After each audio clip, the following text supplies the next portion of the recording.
Welcome to the Ask a Swim Pro show. My name is Ksebati, co-founder and CEO of My Swim Pro. And today's episode is super special, a little bit different than the normal format. Normally we speak with Olympic swimmers or coaches. And today we have Doctor on the call. Thank you, Dr. Paul Thomas. Thank you for joining us. Oh, thanks for having me on, man. This is awesome. Awesome. So Dr. Thomas, founder of Plum Health. And today we are going to talk about coronavirus, some of the most frequently asked questions that we're hearing, not just about the virus, but about, social distancing, how we can flatten the curve, how it impacts people in daily life, going to the pool. So let's just start out with what is the coronavirus? How is it different than the seasonal flu? What do we know so far? Yeah, so the coronavirus is a novel coronavirus. It's COVID-19. Everybody's had a coronavirus before. Everybody's had some sort of coronavirus or rhinovirus that's affected them, caused them to cough and sneeze for a few days, maybe gave them a low-grade fever, but they recovered a few days later. This one is a little bit more easy to pass along, and it's much easier to become severely infected. It really affects the lung tissue, and it's been causing a lot of hospitalizations, and it has a mortality rate of about 3.5% right now. Whereas the flu, the seasonal flu that everybody gets every year, that has a mortality rate of 0.1%. So it's much more lethal and much more dangerous, and that's why we're so concerned. Mm-hmm. And let's talk about how it's spreading through society. I mean, this is a World Health Organization, I believe, that this is a pandemic. So how is it spread? How do you reduce your chances of contracting? Yeah, so it's spread a lot of different ways. It can live on surfaces for 3 days. So stainless steel and plastic, it can live there for 3 days. It can live on cardboard and paper products for about 24 hours. And it lives on copper for 4 hours. Copper is kind of like antimicrobial surface. But it usually spreads by coughing and breathing in somebody else's respiratory droplets. So that's why it's really dangerous to fly in an airplane right now, because you're recirculating a lot of respiratory droplets when you're sitting in an airplane. And that's why we're advising people to not gather at all and stay at home and more or less self-quarantine until this passes over us, because the more we congregate, the more we spread it, and the higher our infection rates are going to go. Mm-hmm. And you mentioned quarantine. What does that mean? Social distancing, everyone's at home pretty much. We applaud the medical and health professionals because you guys are putting your lives on the line. Literally, most of us are at their house. What does that mean? Yeah, so social distancing is all about keeping at least 6 feet between you and somebody else outside, and then not really being inside with other people, because you're risking transmission every time you're talking, shaking hands with, or just being close to somebody. So you can think about how this may have spread in Italy, where a common social greeting is kissing each other on the cheek or something like this, or attending a big soccer match when let's say the Italian football clubs are playing. And that's why we've seen so many sports leagues like the NBA, the NCAA, and the NHL all shut down pretty much completely until this passes us by. The quarantine for this is usually around 14 days. If you get this, you should be locked away from everybody else for 14 days. They're saying that the virus can continue to shed for 20 days. So you may be able to infect people for up to 20 days after you get this coronavirus. Wow. And so the date today is March 19th, 2020. In today's time, a lot of stuff is shut down, and there's uncertainty how long, things will be closed. A lot of people ask us about swimming pools. So a lot of pools right now are closed. Some are open. Should swimmers or people go out to a pool? What do you think is a good idea? It really depends. The pool itself is clean, because if they're using the chlorination processes correctly, the pool will be free of any coronavirus or any bacteria or viruses. And that's why we have that infection control procedure for pools in general.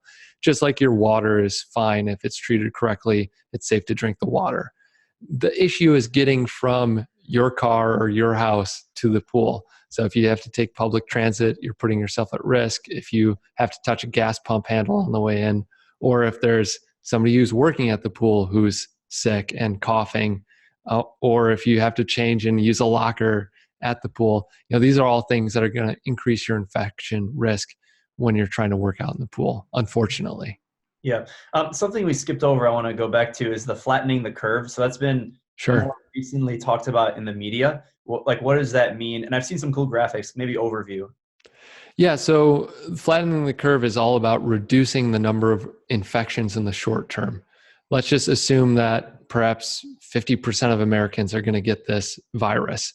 If there's 150 million cases over the next 1 week, we're going to completely swamp our healthcare system, and we're not going to have enough beds or ventilators because we only have 925,000 beds in the United States.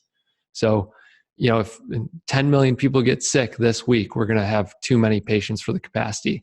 And that's why we're doing the social distancing. So we flatten that curve. Instead of having a really big spike, we have like a nice, drawn out spike over a period of time.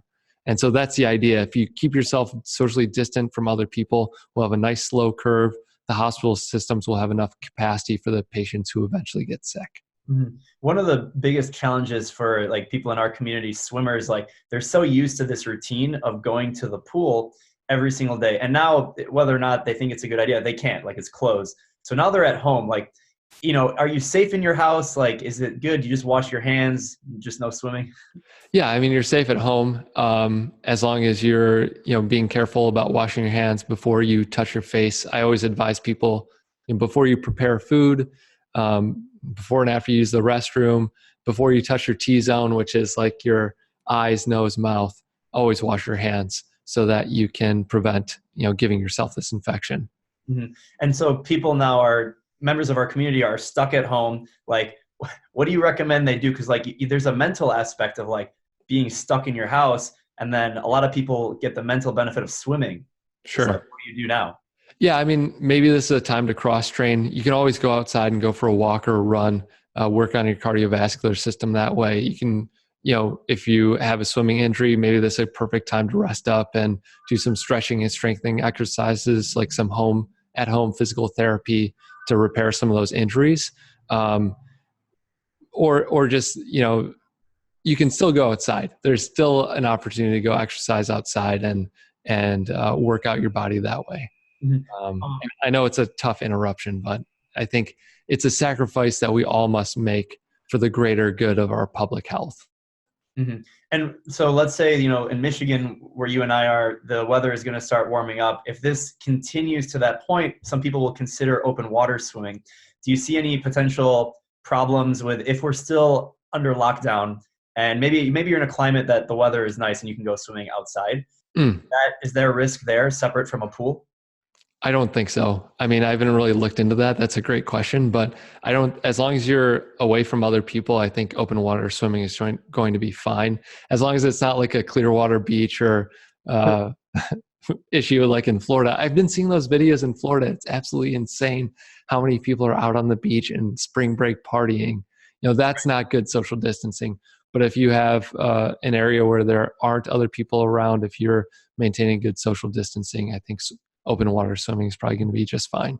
Mm-hmm. Yeah, and we have a global community. So majority of the people watching this video probably live outside the United States. So every country is doing something different in terms of, what they're messaging. If someone, in general, if someone has a cough, maybe they feel symptoms, right? At what point does it make sense to seek action? At what point should they self-quarantine? Yeah, so I've been advising people who have mild to moderate symptoms, like perhaps you have a cough and a low grade temperature, maybe like 99 degrees Fahrenheit or 100 degrees Fahrenheit. Stay at home, take some Tylenol, drink plenty of fluids, take tea with honey, maybe some lozenges. Do the supportive care to help yourself, because if you go to the doctor's office or if you go to the hospital, you're probably not sick enough to benefit from any treatment. If you have severe symptoms like a high fever that's been persistent and you have respiratory distress where you can't take a full breath, all those sort of things, that's when you need to go to the hospital and seek treatment. And that's why our hospitals are there, to take care of people who are at their sickest. So it's our job, if we do get a mild fever, to stay at home so we can save those beds for people who are at their sickest. Hmm. And is there anything that we haven't really talked about that people should know about COVID-19 if they want to be fit and still work out in their home, swimming pool, like anything that we haven't touched on? No, I think I've been seeing videos of people getting free workouts. I know a lot of companies are doing like free 30-day or 90-day workouts. So if you got some time off of work and you can work out of your house, maybe you can get in the best shape of your life. I mean, take this as a challenge where see how many days streak you can get on of working out every day or doing something you love every day, and make the most of it, because it's a temporary thing. It might be 2 weeks, it might be 30 days, it might be 2 months, who knows? But the best we can do is just make the most of it. Mm-hmm. Yeah, and we do have we are running live workouts, so we'll put the link in the description, myswimpro.com/dryland. So Nice. no pool, no excuses. Got to stay fit, got to stay active. So you have a little bit of a swimming background. What's your favorite stroke? Oh man, I love the IM relay, the medley relay or whatever. Yeah. I can't really remember because I did this in like elementary and middle school. I was on like the city team, the Barracudas, if you will. Yeah, represent. Yeah. Anyways, I love breaststroke as well, but I didn't want to lead with that and sound like a creeper. No. Well, I mean, the audience, they a lot of fellow breaststrokers probably get like a comment. Yeah, breaststroke. Yeah, what up, breaststroke? Right on. Dr. Paul Thomas, thank you so much. Founder of Plum Health in Detroit, Michigan. Stay safe. Remind you to wash your hands before and after all your activities. Thanks again, and take care. Thanks so much, Ferris. It's been great. And good luck to everybody out there who can't swim for a couple days or weeks.